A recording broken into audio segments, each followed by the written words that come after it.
some Muslim countries that normalized with Israel gave all sorts of pretexts and excuses. Some of them said, we are doing this to help the Palestinians. To that extent. This is, of course, not true.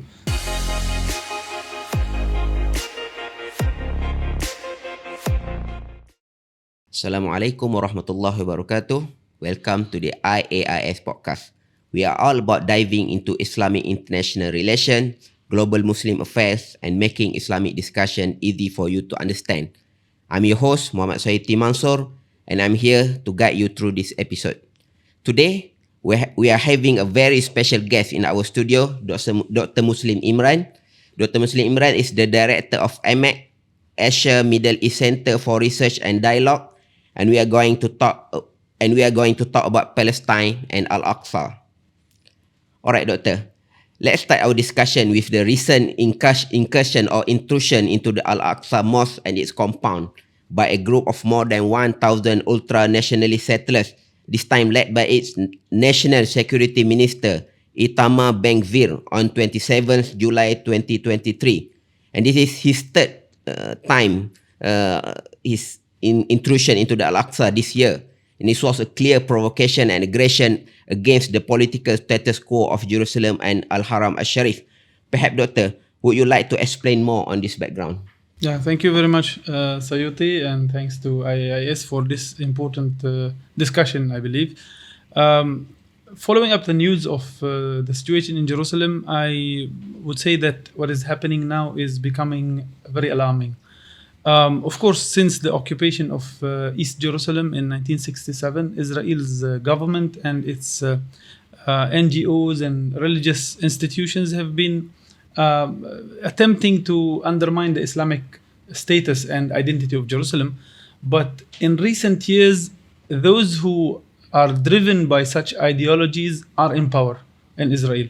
Since the year 2000, Israeli right wing has taken over I would say the political administration of Israel since the government of Ariel Sharon until today.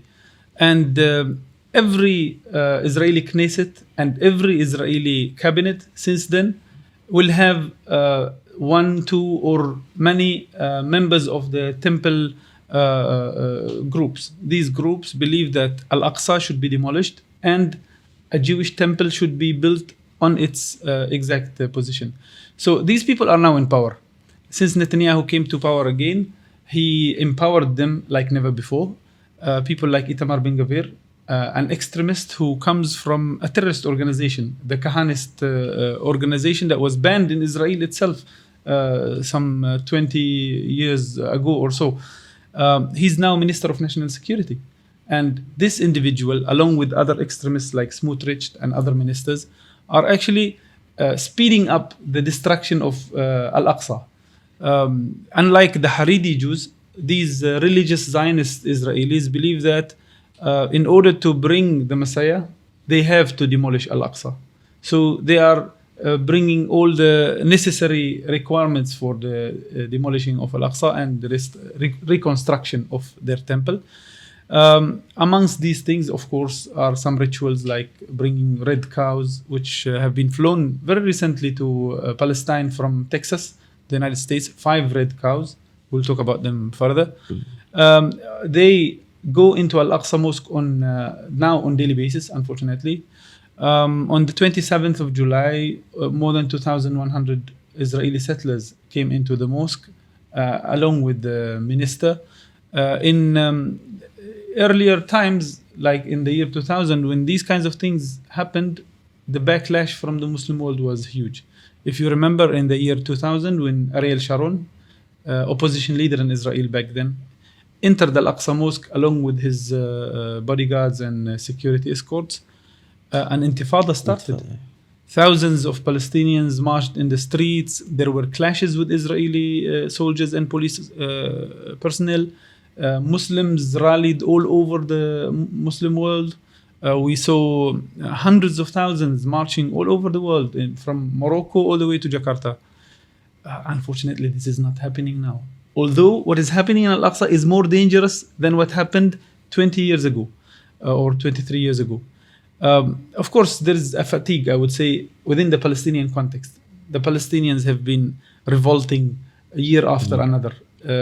At least in the last 6 or 7 years, there have been several revolts, all related to Al-Aqsa, of course, since 2015 until today. Every year there is a revolt. The one in Bab al-Asbat, another one related to the settlers' attacks, and this year, of course, the Palestinian, revolts and uprisings are still ongoing, and people of Jerusalem have to bear the burden for the whole Muslim Ummah of protecting Al-Aqsa Mosque. Palestinians in general, but particularly the people of Jerusalem, because many Palestinians aren't allowed into Al-Aqsa or Jerusalem, from Gaza, for instance, from other parts of Palestine. So what's happening is really alarming. And we have to think, not only start taking action, we have to think what is the best way to respond, actually, in order to address this very serious issue. Okay, thank you, Doctor. But before that, I just like to add some context to our listener. It's on the legal status and status quo of the Al-Aqsa as of now. The legal status and access to the compound that is known to Muslim as Haram al-Sharif or Al-Aqsa and to Jews as the Temple Mount is governed by a delicate arrangement known as the status quo. It stipulates that the Islamic Waqf will oversee the religious affair and maintaining day-to-day control in the area of Al-Aqsa, and also only Muslims are permitted to enter and pray there. However, Israeli police control the site access and are responsible for the security, and also the non-Muslim are allowed to visit the site as tourists but not to pray. However, this status quo has been repeatedly undermined and violated by Israeli action and policies such as raid, restriction, settlement and provocation. And this has provoked anger and resistance among Palestinian and Muslim around the world, as has been discussed by Dr. Muslim just now. So, Doctor, with this recent incursion, and this time is led by the Israeli minister himself, what is the latest development in Palestine, especially Al-Aqsa? Of course, the Palestinians won't accept these kinds of developments to go unnoticed. There are protests on daily basis in Palestine. In Jerusalem itself, the Palestinians are under full Israeli control. So whatever activities they do, it's completely monitored by the Israeli administration, and there are hundreds of arrests on a regular basis.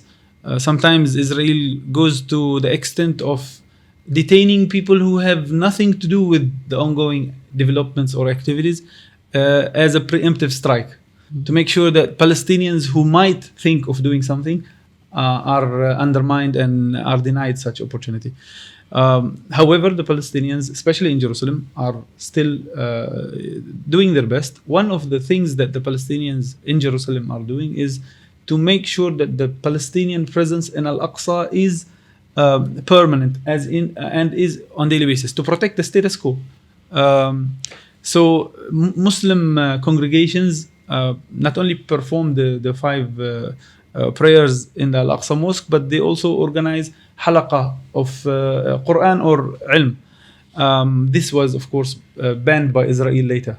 Women in particular used to spend their daytime in Al-Aqsa Mosque. Dozens or sometimes hundreds of Palestinian women will go and from the morning until the afternoon stay with their kids if they can. If kids go to school, at least the women go and have halaqa of recitation of the Quran, spending time inside the mosque. Why is that so? Because if the mosque is empty, Israeli settlers, illegal settlers will come in. Israeli police officers will raid the mosque, and they will start implementing spatial and temporal division of the mosque. Talking about the division of the mosque, this is a model that the Israeli administration and the Israeli Temple Institute followers have in mind. They have implemented that earlier in the Abraham Mosque in Hebron since the 1990s. And they are trying to do the same now in Al-Aqsa Mosque. They want the mosque itself, especially the space of the mosque, to be divided between Jews and Muslims, because of course they are also gradual in their process. If they decide to just demolish the whole mosque and take it over and convert it into a temple overnight, I suppose the Muslim world will react. So they are taking it bit by bit. They are trying to divide it into two different sections, one for Muslims, one for the Jews. And they are trying to divide the time of prayer in Al-Aqsa Mosque. So Muslims can pray the 5 times, then they will be banned from entering the mosque, and Jews can come in and perform their rituals inside the mosque. This has not been achieved yet in Al-Aqsa Mosque, but they are about to do it. And I would say temporal division is now a reality. The Jewish congregations, Jewish illegal settlers, come into the mosque certain times where Palestinians aren't allowed into the mosque, like Duha, after Duha, all the way until Zuhur. It's for the Jewish congregations and Jewish visitors. Palestinians, of course, try to resist that through different forms of resistance, like I mentioned, the halaqa, presence in the mosque, protests, rallies, sometimes even military action, like what happened in 2021 when Israel invaded Al-Aqsa Mosque, the police attacked Al-Aqsa Mosque, Gaza responded. But I would say that isn't enough. The Israeli plan, the model they have in mind, is very serious, it's very dangerous, and it's just not enough for a few hundred Palestinians to stop this. In order to thwart this state plan and state action, we need Muslim states to take action as well. So the division of the mosque is a possibility, just like what happened in the Abraham Mosque in Hebron. They call it the tomb of the patriarchs. It's a holy place for the Jewish people and for Muslims. It's believed that Prophet Ibrahim and his children are buried there. There is a beautiful structure, a Muslim mosque built on the same site. And in the 1990s, the Israeli settlers started to disturb Muslim congregations in the mosque. But of course, it was still a mosque. In 1994, an Israeli settler from the same group that Itamar Ben Gavir come from, called Dr. Goldstein, Baruch Goldstein, entered the mosque during morning prayer with a machine gun and massacred dozens of Palestinians. Of course, Palestinian reaction was very strong, protests and so on. The Israeli police and Israeli military continued the massacre. They killed, in the mosque, almost 30 people were killed. Outside the mosque, even at the graveyard itself, at the cemetery, more people were killed. After this, the Israeli government, although they were the perpetrators, they were the attackers, the Israeli government took this opportunity to say that we have to control the situation in the mosque, and they split the Abraham Mosque into a synagogue and a mosque. And then they controlled the timing. And then they installed electronic gates, and security authorities devised security plan and so on. Now it doesn't look like a mosque except for the architecture. And sometimes they provoke to provoke us. They install their flags all over the building, the structure of the mosque. This might happen to Al-Aqsa if we don't take action now. Any such incident can happen in Al-Aqsa. There are so many fanatic Israeli settlers entering the mosque on daily basis. These days we are commemorating the 54th remembrance of the burning of Al-Aqsa. In August 1969, a fanatic Christian Zionist came from Australia all the way to Al-Aqsa and put it on fire. The arson ate up most of the mosque, like historical structures like the minbar of Nuruddin Zinki, or what we call minbar Salahuddin, was burned. An 800 years old or 900 years old structure was just burned. Today, hundreds of Israeli settlers enter Al-Aqsa Mosque on a daily basis. Any of these crazy fanatics can do something similar. Sometimes the Israeli police doesn't want things to go out of hand, of course, because they want to implement their policies gradually. They want to eat the mosque bit by bit. But some of these fanatic Jewish settlers might actually just burn the mosque or blow up the mosque or do something of this sort. So this is the latest development. Incursions happening on a very frequent basis. Extremist settlers coming in, encouraged by the government, the same government that is encouraging them to take up arms. This current Israeli Minister of National Security, Itamar Ben Gavir, still does not even believe in his own state institutions. He is not satisfied enough with the Israeli military and Israeli police, who commit all sorts of violations against the Palestinians. So he's encouraging Israeli settlers to take up arms, to get proper military training, and to roam around with their guns and weapons. So things will go out of hand if we don't put an end to it. Before 1995, there used to be some fatwas for these Jewish Zionist groups that, although they believed that this is Temple Mount, they had the fatwa that you cannot enter until it's purified. They eventually changed their fatwa. They had their own ijtihad, and they thought that it's better to speed up the coming of the Messiah. No, we will start entering the mosque. Since then, they are entering the mosque on regular basis. It started with a few individuals, dozens of people, now thousands. To counter that, the Palestinians have to show their presence in the mosque, but Israel controls their access to the mosque. You cannot just travel from any part of Palestine and go to Al-Aqsa mosque. There is age limit. There is control over who can come. People of Jerusalem, of course, can go. The rest will face restrictions.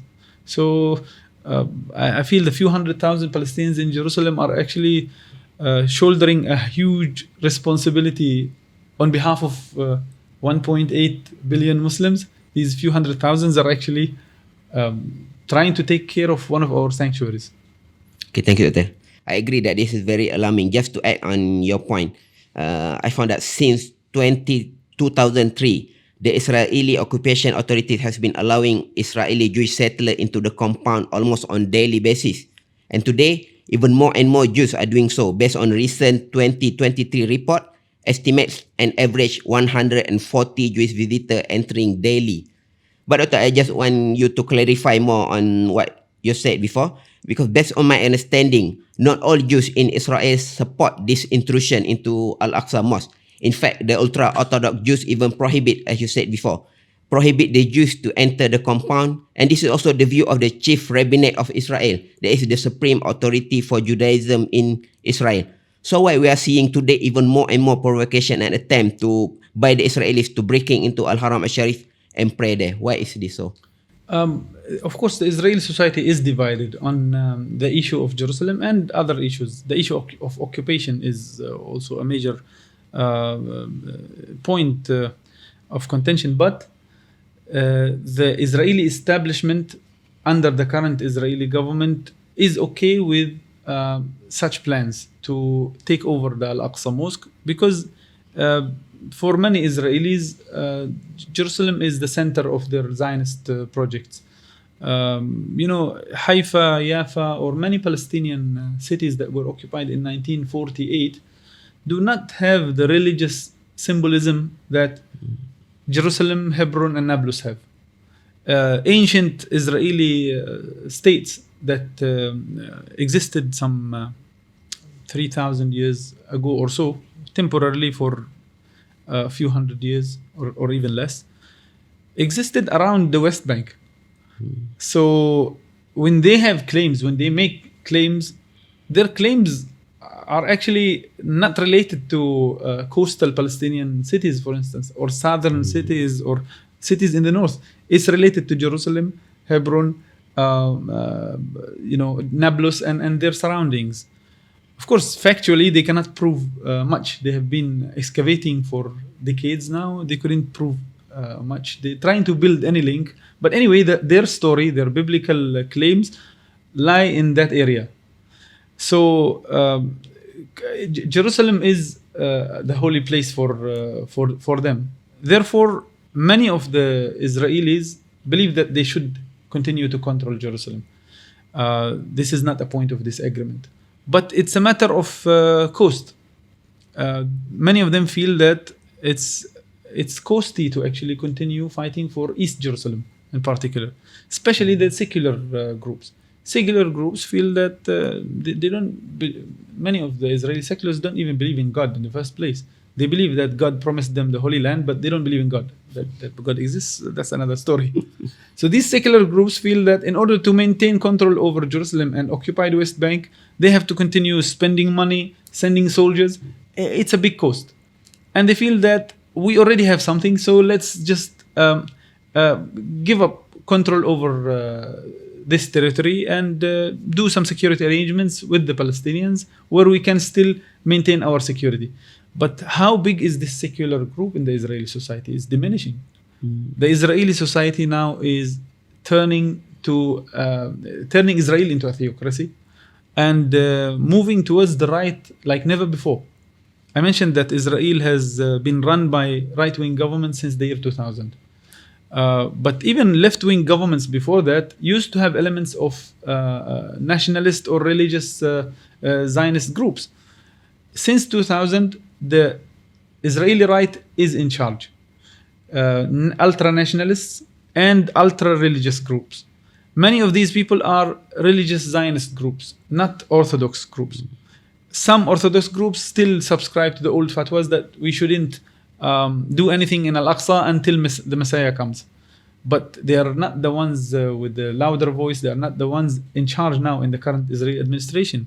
The right-wing religious Zionist groups like Itamar Ben Gvir and Smotrich are the most, I would say, powerful ones within the current Israeli government. And for Netanyahu to stay in power and to survive all the challenges that he has been facing, he is empowering them. He's giving them what they want. Of course, he is trying to challenge the establishment, the secular establishment in the army and the judiciary. So he needs these people on his side. And giving them so much power is resulting into daily incursions, more violations in Jerusalem, more attacks on Al-Aqsa. So the status quo in Jerusalem will change. If this continues, it will change. It will certainly change. I don't want to be too optimistic or think, wishful thinking. What is happening means that by time Al-Aqsa might be demolished and Jerusalem will turn into a Jewish city, a Jewish-only city. Because the Israeli society is turning to the right. They are trying to change the whole state into a theocratic state. So why should they stop at Jerusalem? But there are, of course, measures that we can take to stop them. Okay, Doctor, before we taking short break, let's talk about the reaction and response from the global Muslim Ummah. How will you find the reaction and response from especially the global Muslim leaders toward this atrocity? Is this enough and effective? It's very disappointing, to be honest. Okay, when the Quran was burned, the Holy Quran was burned by some extremists in some European countries, there was some backlash and some response from different Muslim states. Some recalled the ambassadors, some issued statements, some even called for rallies. In the case of Malaysia, His Excellency the Prime Minister promised to print 1 million copies of the Quran. There was some response. We're not feeling the same for the issue of Jerusalem. Al-Aqsa is the third holiest place for Muslims. Jerusalem is a holy city not only for Muslims, for Christians as well. But we're not seeing similar measures taken by official Muslim leadership all over the OIC member states. They can do more. They can do more. It's not that it's a lost cause. No, they can do more. 57 OIC member states can actually pressure anyone to do anything. It's just that they are not. I think maybe they don't realize the potential power that they have. But serious measures have to be taken if we are to protect the identity of Jerusalem and the status quo. Okay, thank you, Doctor. I think we're due for a short break. We'll be back after this.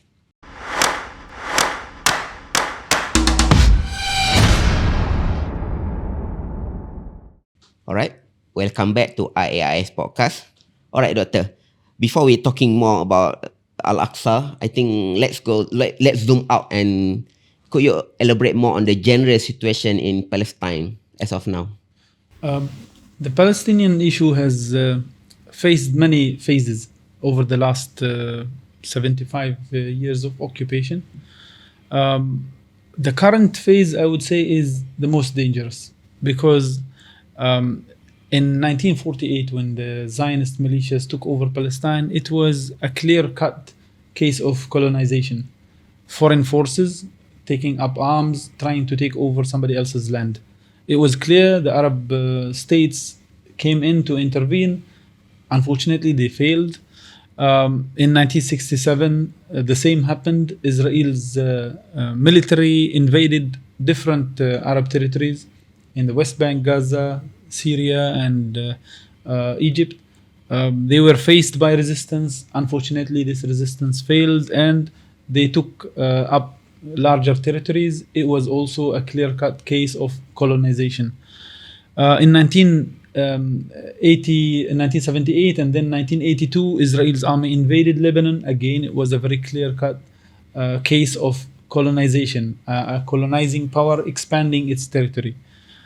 In the Intifada, 1987, the first Intifada, the Palestinians revolted against an occupier. Again, Palestinians resisting colonization. But what's happening now is a bit complicated. Because you see, several Arab states are actually causing up to the Israeli occupation. Normalization was and continues to be a problem. And if we're not vigilant and careful, we will see more OIC member states joining hands with the normalization process. The Palestinians continue to resist, but the Palestinians themselves were actually they have fallen into the trap of an unfinished national liberation through the Oslo Accord and the following peace process.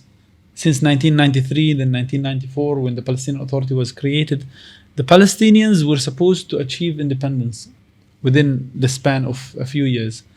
But 30 years later, we haven't achieved independence yet. We are supposedly independent, but not. We have no sovereignty over our land.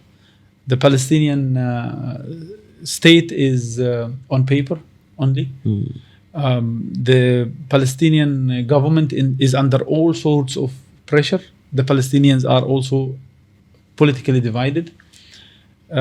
So it's more complicated than earlier phases. This current phase is actually the most complicated because colonization is still taking place. And in fact, this Israeli settler colonial project is expanding, but not physically. It's expanding in other means, in intangible means.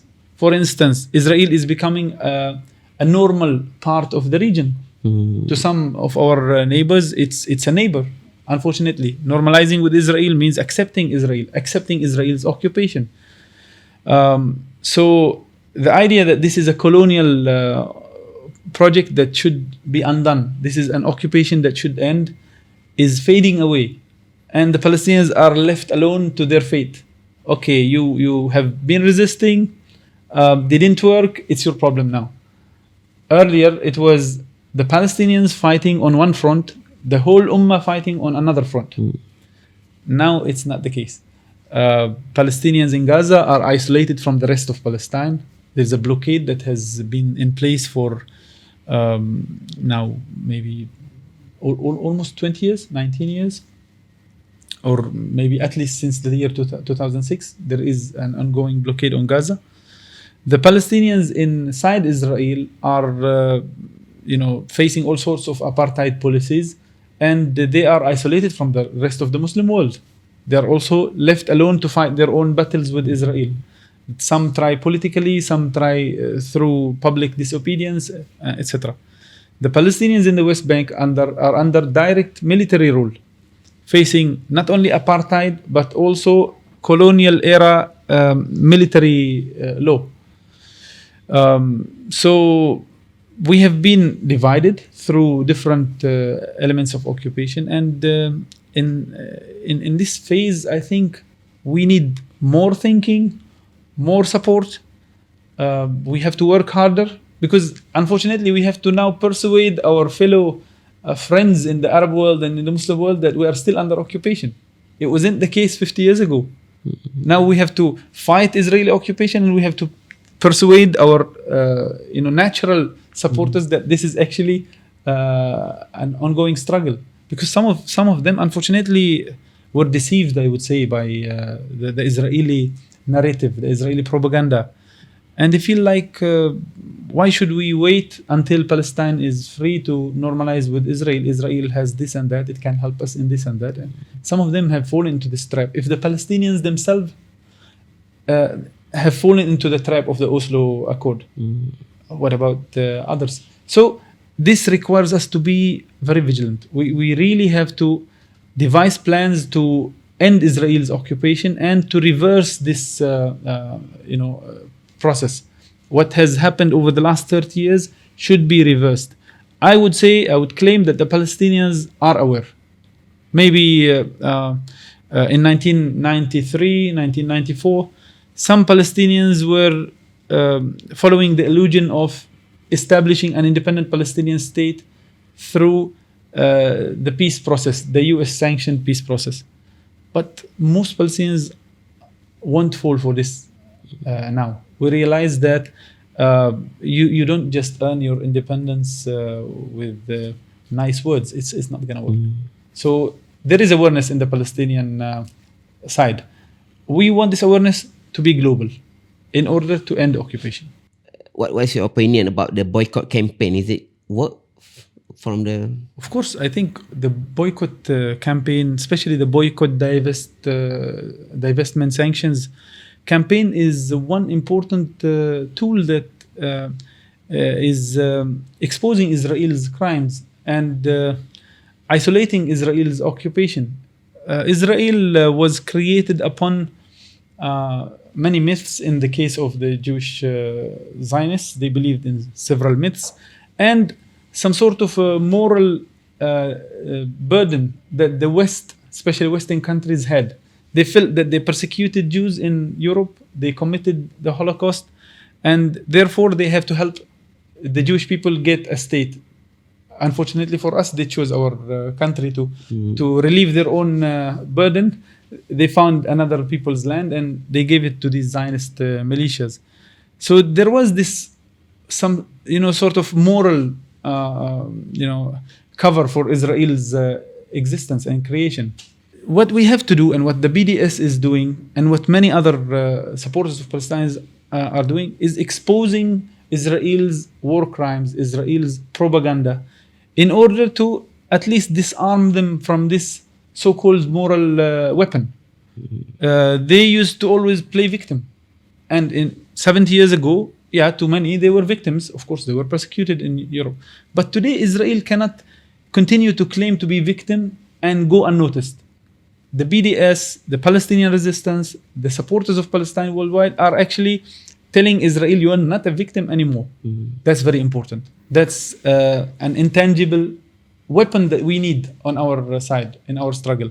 So when Israel's crimes are exposed, when Israel's lies are exposed, when Israel's propaganda collapses, it will be much easier for us to undo their occupation. Because we have been resisting, we will continue resisting. It's just that the balance of power is not on our side. Let's say the balance of power changes, global balance of power or even regional balance of power. We will be able to undo Israel's occupation. We will be able to undermine their occupation, inshallah. However, in past decades, it was harder because the world was looking at us as the perpetrators of the crimes, even though we were the victims. The Europeans, for instance, if you check the news in European or American news outlets 50, 60 years ago, they weren't talking about a brutal occupation, a colonization against indigenous people. They were talking about Arab armies trying to demolish Israel. So the narrative was very different.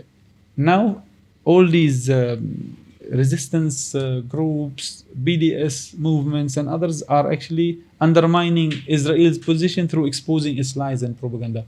That's one thing. Of course, the economic role and others are another. It's important. But to me, this is the most important contribution that all these groups are doing.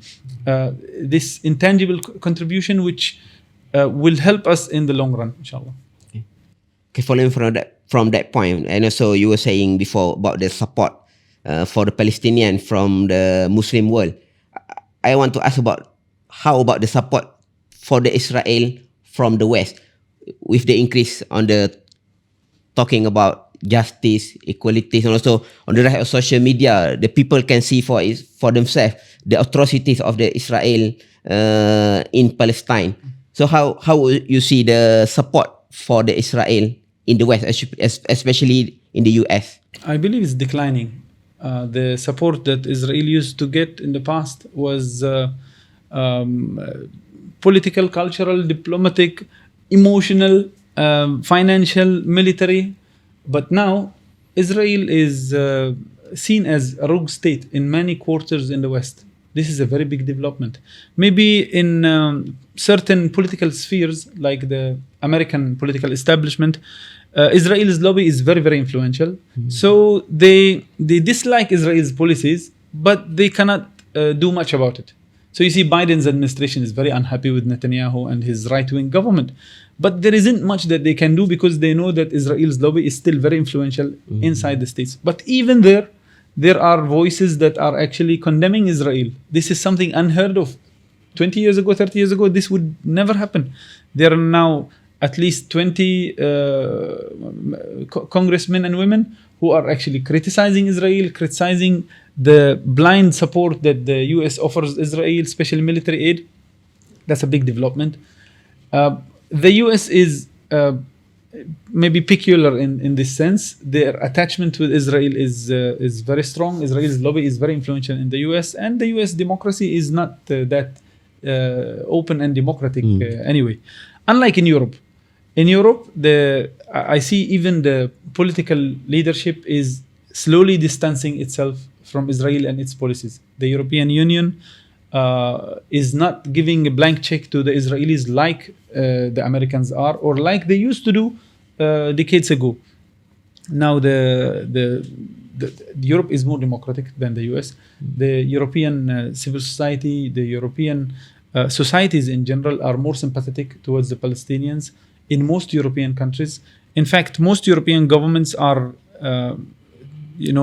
talking to the Palestinians, all Palestinians, including resistance groups, trying to find ways to resolve the conflict and end occupation. It's just that they cannot go against the Americans publicly. They have to still, take America into their consideration. But there is a big shift. Israel's support globally is declining. Politically, it still receives the support of some Western countries, but it's not a blank check like it used to be in the past. And thanks to their own stupidity, I would say, the current Israeli administration, with its propaganda and its ideological,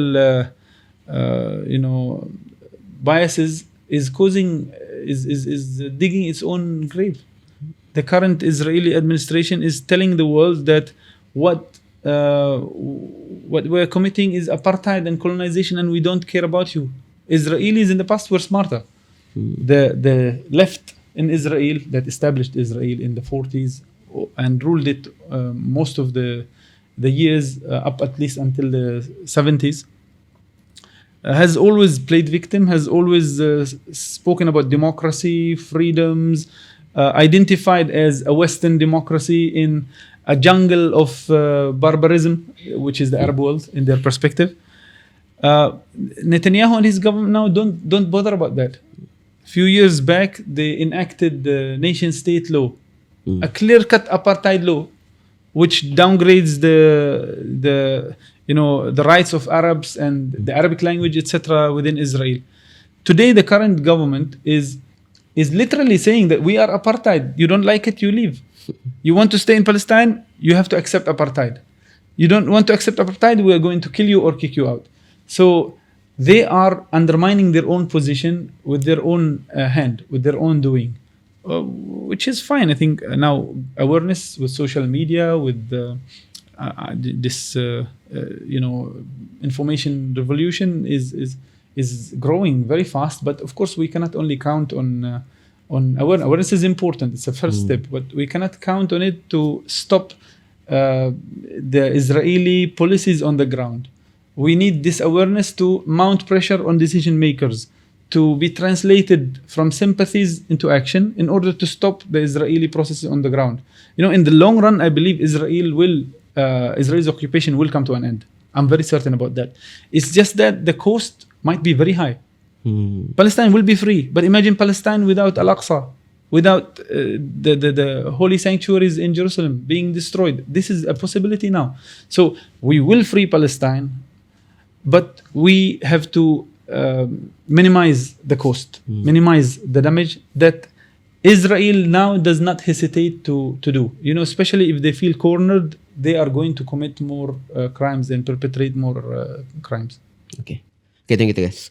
So now back about Al-Aqsa.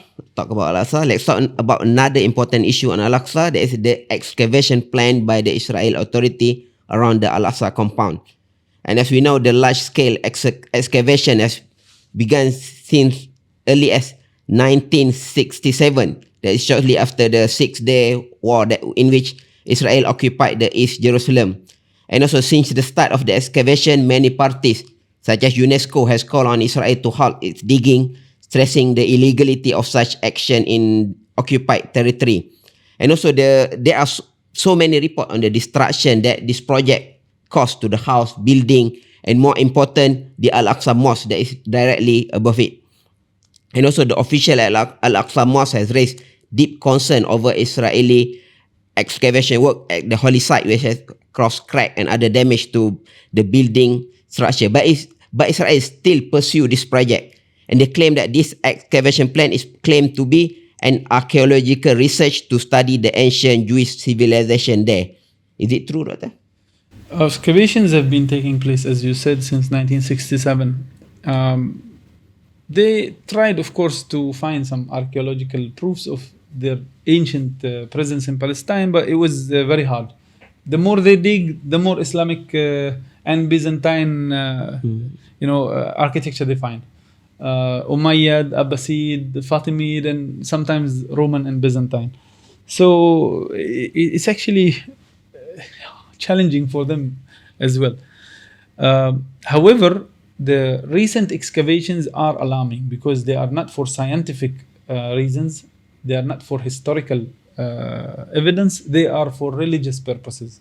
So the current administration in Israel, this Temple Mount Institute and its followers, they believe that until we get the whole mosque, we have to start the process. We have to start using the mosque. You see, they changed their fatwas, as I mentioned, in 1995.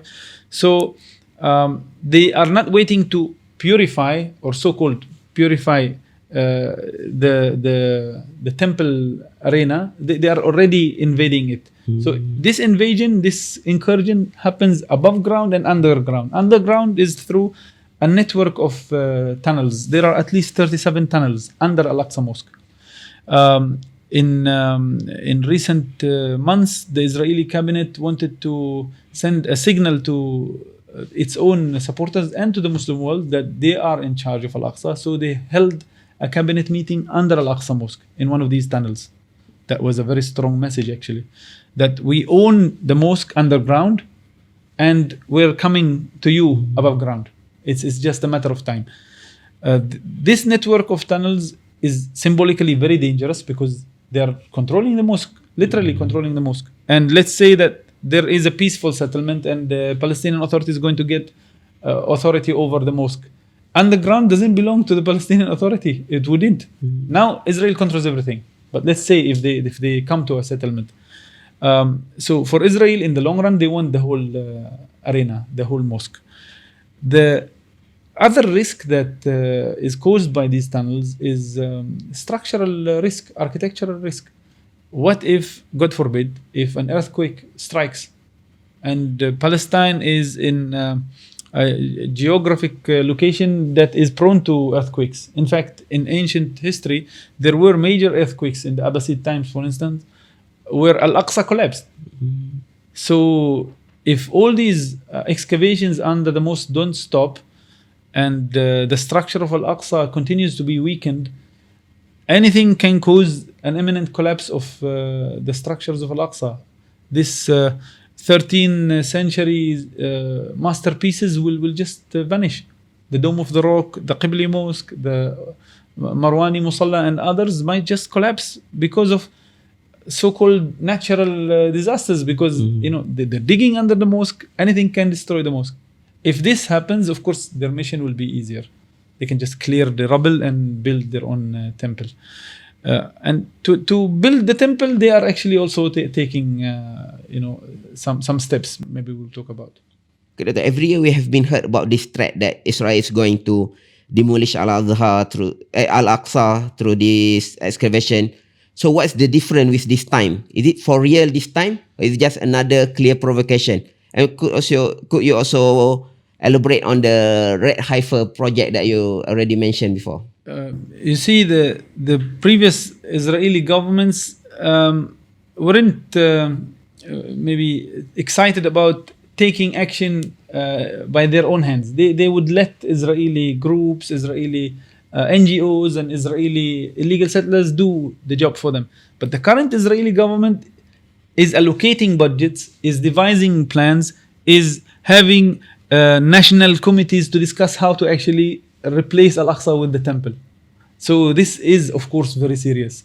Several Israeli ministries have coordination meetings, like in other countries. For instance, you have an economic plan. So you have a committee of 3 or 4 ministries to discuss this plan. Israel now has many ministerial committees to discuss the situation in Jerusalem and in Al-Aqsa. Israel's civil society is, of course, involved. Jewish and Zionist philanthropists are contributing to all of this effort. The Israeli government now is facilitating the so-called rebuilding of Temple Mount. How is that so? They have the committees, they have the budgets, and they are setting plans in motion. Now, amongst these plans is to purify the mosque according to their own rituals by bringing these 5 red cows recently in order to burn the cows and then mix with water and spray it all over the Al-Aqsa Mosque, and spray the ashes around Al-Aqsa Mosque in order to purify. Of course, this is not purification, this is desecration, but this is what they believe in. They want to speed up this ritual.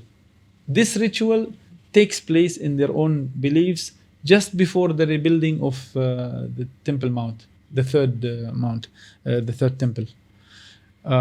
So it's not plans anymore. It's action. These 5 red cows were actually flown from Texas recently. They are already in Palestine. There are committees that are working on this, and this is an imminent, damage to Al-Aqsa if it takes place. So if it doesn't happen through natural causes, they will speed it up. Mm-hmm. And I've seen that around the world, there are many Christian Zionist groups that are actually sponsoring this. They are more excited about the return of the Messiah than the religious Zionists themselves. There are groups with followers in the millions in the US, even in Latin America, in Europe and elsewhere, who have, for instance, built their own temple mounts. There is, for instance, a huge temple mount structure in Sao Paulo. You'd be surprised by one of the Zionist Christian foundations, which built the structure with rocks from Palestine. They spent $50 million to build such structure in order to speed up the rebuilding of Temple Mount on the exact site of Al-Aqsa Mosque. So, Doctor, the Zionists is not only about Jews. They also Christian Zionists and... No, certainly not. Unfortunately, Christian Zionists are more influential and more dangerous than Jewish Zionists. In fact, the idea of rebuilding the Temple Mount and the return of the Messiah is more Christian Zionist than Jewish. Orthodox Jews, Haredi Jews are waiting for the Messiah to return and things then take shape. So, for instance, many Jewish people still believe, especially the Orthodox ones, that they should not have a state in the first place, that it's haram to have a Jewish state of their own until the Messiah comes, and then they he leads them to establish a state and build this and that. But Christian Zionists have such belief, and the efforts of Christian Zionists to create an establishment for the Messiah in Palestine started centuries ago. In fact, you can trace it back to the time of Napoleon Bonaparte, who encouraged and he issued a call to the Jewish people to come to Palestine. Then later, Lord Palmerston in the British government, and then later the early Zionists within the British government who facilitated the establishment of Israel in the first place, the Balfour Declaration, etc. These people are very influential in certain Western countries. They are dedicating funds, dedicating resources to destroy Al-Aqsa and build the Temple Mount, because they want to speed up the return of the Messiah and pursue whatever religious fantasies they have.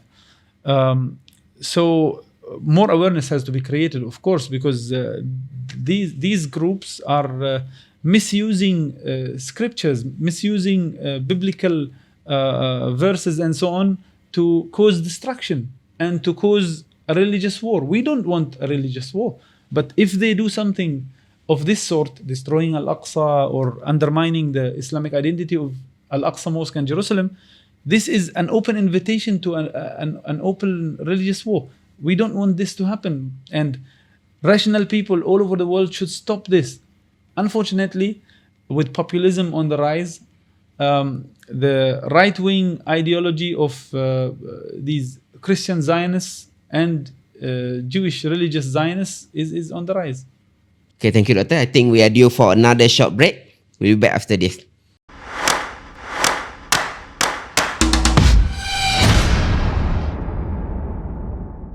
Okay, welcome back to IAIS Podcast. Okay, now let's talk about the normalization with Israel. On the normalization of diplomatic relation with Israel by some Muslim countries, how would you view this phenomena and its impact to the Palestinian cause and struggle? Of course, this undermines the Palestinian struggle. We have to be clear about it. Some Muslim countries that normalized with Israel gave all sorts of pretexts and excuses. Some of them said, we are doing this to help the Palestinians. To that extent. This is, of course, not true. The Palestinian struggle can be helped by supporting the Palestinians to earn their rights, to get back their rights, supporting Palestinian resistance, supporting Palestinian political and diplomatic efforts, not by working with the enemy. So the normalization process is part and parcel of what was called the deal of the century, something that President Trump's administration started. They called their political deals the Abrahamic Accords. But to us, it was only a sugar coating, calling it Abrahamic Accords or, deal of the century or whatever, because for the Palestinians, there was no deal.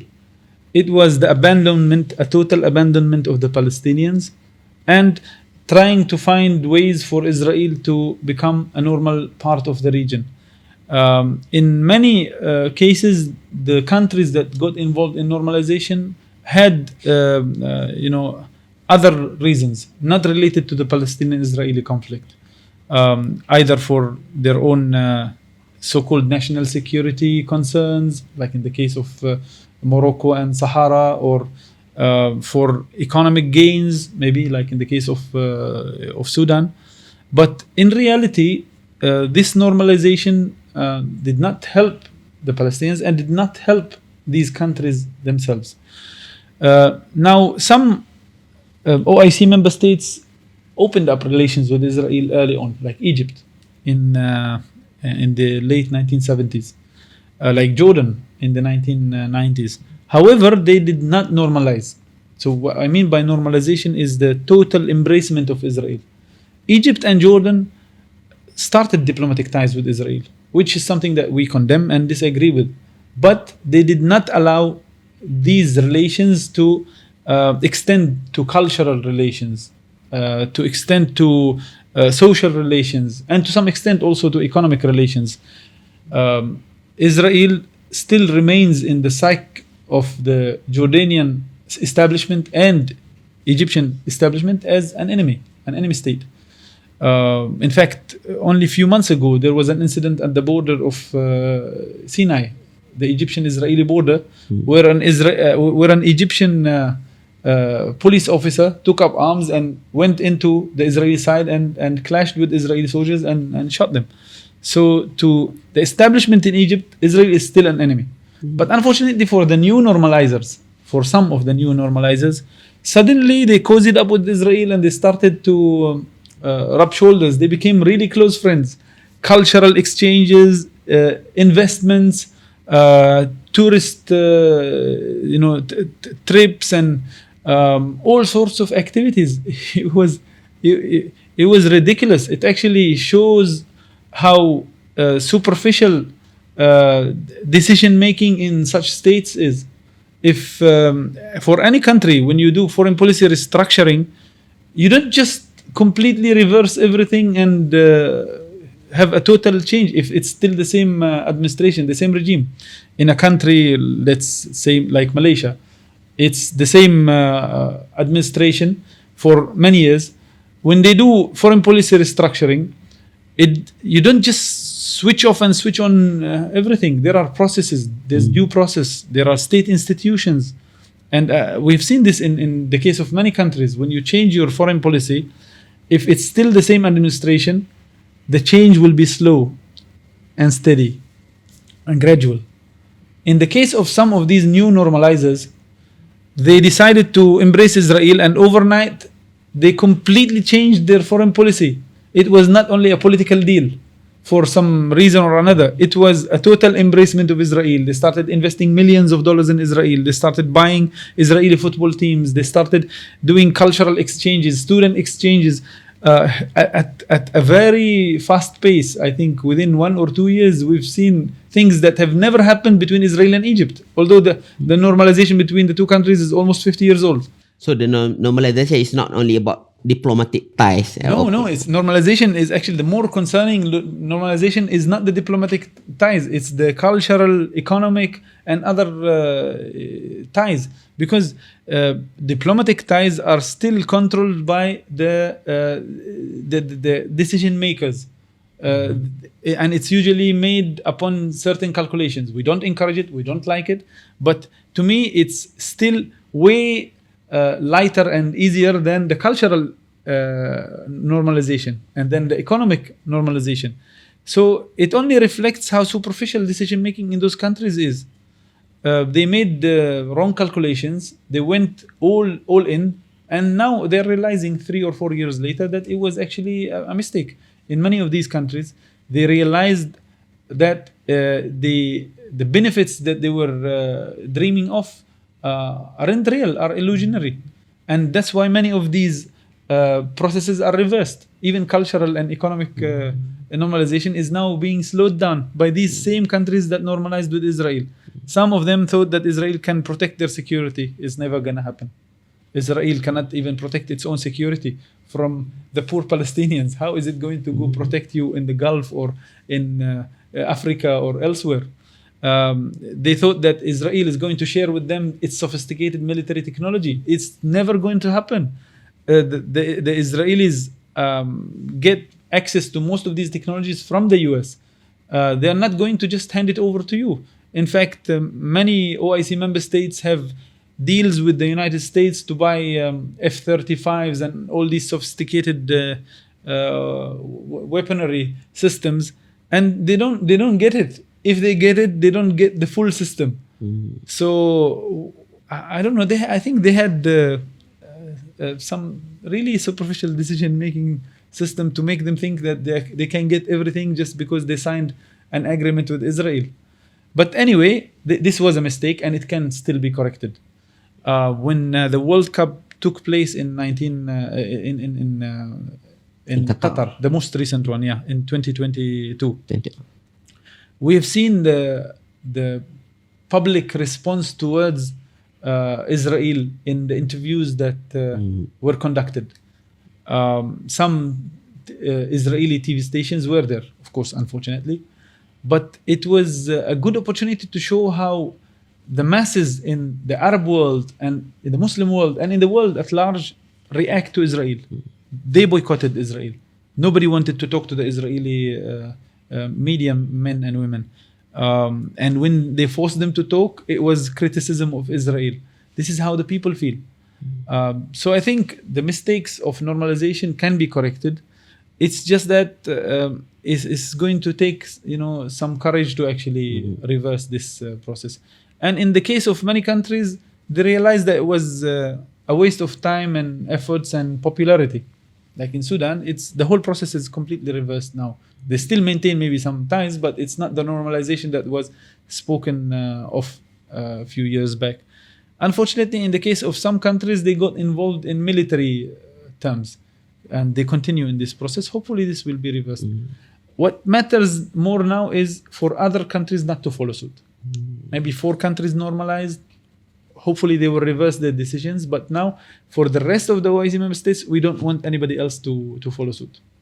And also, there is 2 totally different things between the normalization at the government to government level, G2G, and also at the P2P, people to people level. Of course, the people to people normalization is more dangerous because it starts to give the impression that Israel is a normal part of the world, and it has right to exist. It has potential to help us and work with us. That's dangerous, and that's something that I hope would never happen. And we mentioned the BDS earlier. One of the things the BDS is actually trying hard to do is to encourage not only the OIC member states but the whole world to boycott Israel, boycott it economically, culturally, academically, and so on. Because this is the only way to pressure the Israeli society. If we want the Israeli society to abandon Zionism, to abandon fascism that they subscribe to now, we have to tell them that the world doesn't want to deal with you. Just like the world did with apartheid South Africa. Apartheid South Africa was boycotted culturally, in sports events, academically, and this yielded good results. Of course, when they felt isolated, their own intellectuals started to revise their own ideas. We want the same to happen in Israel. It's not happening now. The right wing is very dominant. Those who have revisionist ideas and who start to question Zionism end up becoming either post-Zionists or even leaving Israel altogether. There are some intellectuals and scholars like Ilan Pape's books here and others within the Israeli society who realized that Zionism was a big mistake that not only hurt the Palestinians but also damaged Judaism as a faith. So they are now calling for an end to this, but it's still very vivid voices, not that dominant in the Israeli society. BDS, cultural boycott, academic boycott, sports boycott will help actually in pressuring them to change. But Doctor, is there any bright side to this? I mean, this normalization thing. For instance, the current development now, the Saudi Arabia, despite the growing rumors about its move toward normalization, just few days back, the Saudi has stated its plan to open a diplomatic mission in the Palestine in Jerusalem. It started with the appointment of non-resident ambassador as well as consul general in Jerusalem. So can we take this as some sort of political leverage and bargaining using the normalization, but in the long run will benefit the Palestinian? What's your opinion? The Moroccans also said that their normalization with Israel will help the Palestinians. You look at the situation now in Morocco. They have military exchanges, they have cultural attaches, they have antagonized Algeria, they have caused, I would say, national security disasters with their relations with Israel. If it starts somewhere, it's not going to stop. So claiming that normalizing with Israel will help the Palestinians by appointing an envoy or a diplomatic or mission or whatever is I would say a myth. If they want to help the Palestinians, they have to work with the Palestinians. They can work with the Palestinians without having to recognize Israel or acknowledge Israel. Many Muslim countries work with the Palestinians, support the Palestinians, and do not have to recognize Israel or work with Israel. And Malaysia supports the Palestinians, Iran supports the Palestinians, Pakistan supports the Palestinians. So many other countries, many Muslim countries, many Arab countries support the Palestinians and don't have to deal with Israel. Why do you have to claim that only through working with Israel we can help the Palestinians? If it is true that that's the only way you can help, trust me, if you have a poll or referendum, Palestinians don't want such help. It's the wrong way to help. If you want to help our struggle, you don't help us through working with our enemy. Now, in the case of Saudi Arabia, I think there were attempts to push Saudi Arabia into full normalization, but this was reversed to a large extent. Probably the administration there realized that the stakes are high, and normalization in the case of their neighbors failed miserably. So why should we go for it? And thankfully, the recent rapprochement between Saudi Arabia and Iran has helped a lot in cooling down the situation in the Middle East. Instead of Muslim countries colliding with each other, and this is fueled by outside powers, they are now talking to each other.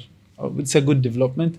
If it continues, I think the external powers, the US and Israel, will have less space to go in.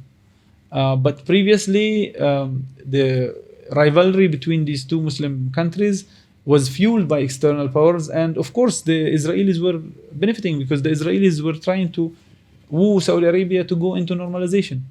The Saudi administration was, I would say, careful. They know that the repercussions are big. If Saudi Arabia normalizes with Israel, it will not stop there. There will be many Muslim countries to follow suit. So it's more dangerous. Saudi normalization with Israel would be the most dangerous, and I pray it never happens.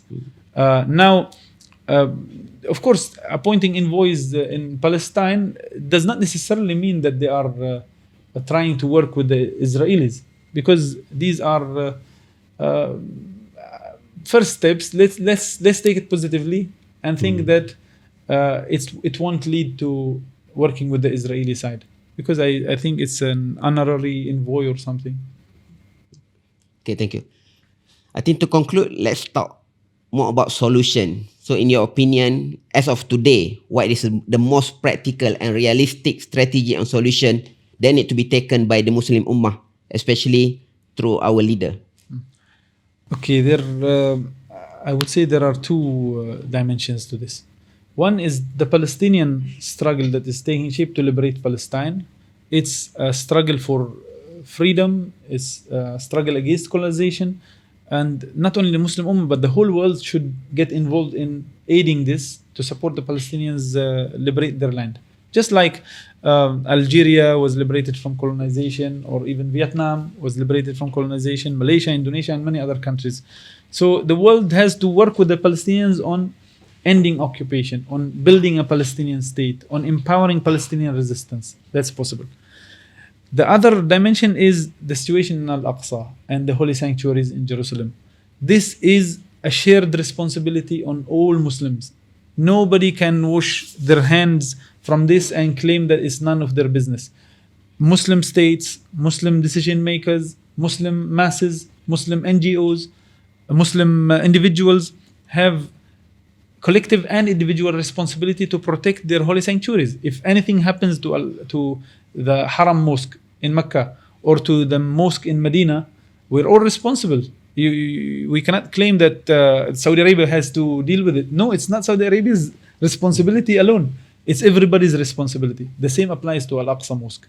So this puts a lot of responsibility on our shoulders, actually, all over the world, not only in Muslim majority countries, but also all over the world. Muslim communities in the US, Muslim communities in Latin America, Muslim communities in even Muslim minorities in Asian and African countries have a responsibility to protect a holy place which they know is well described in the Quran, in the Holy Quran. Al-Aqsa is a verse in the Holy Quran, Surah Al-Isra. You cannot claim to be a Muslim who believes in the Quran and cut that ayah, that verse.